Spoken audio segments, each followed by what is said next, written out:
বলেন আপনার ক্ষমতা, মেম্বারের ক্ষমতা পার্থক্য আছে, আপনার ক্ষমতা চেয়ারম্যানের ক্ষমতা পার্থক্য আছে, আপনার ক্ষমতা এমপির ক্ষমতা পার্থক্য আছে। এই পৃথিবীর জমিনে মেম্বারের পাওয়ার আছে, চেয়ারম্যানের ক্ষমতা আছে, এমপির ক্ষমতা আছে, কিন্তু আমরা যখন বলি ওই আল্লাহর ক্ষমতা আছে, তখন এক দলের গায়ে চুলকানি শুরু হয়ে যায়। কথা বলেন ঠিক কিনা?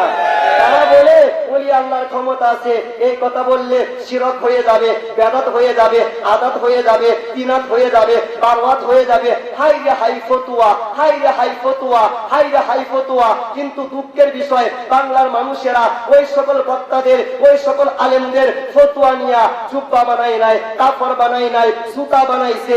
বাংলার মানুষ যদি তাদের ফতুয়া একটু গণ্য করত, তাহলে শাহজালালের দরবারে মানুষ কমে যাইতো, শাহপরানের দরবারে মানুষ কমে যাইতো, শাহ সুলতানের মাজারে মানুষ কমে যাইতো। কিন্তু যত ফতুয়া হয় আল্লাহর ওলির দরবারে মানুষ বাড়তে থাকে, মানুষ বাড়তে থাকে, মানুষ বাড়তে থাকে। এর দ্বারা বোঝা যায় বাংলার মানুষ ওই সকল মোল্লার ফতুয়া মানে না, আল্লাহর ওলির দরবার ছাড়ে না। কথা বলেন ঠিক কিনা?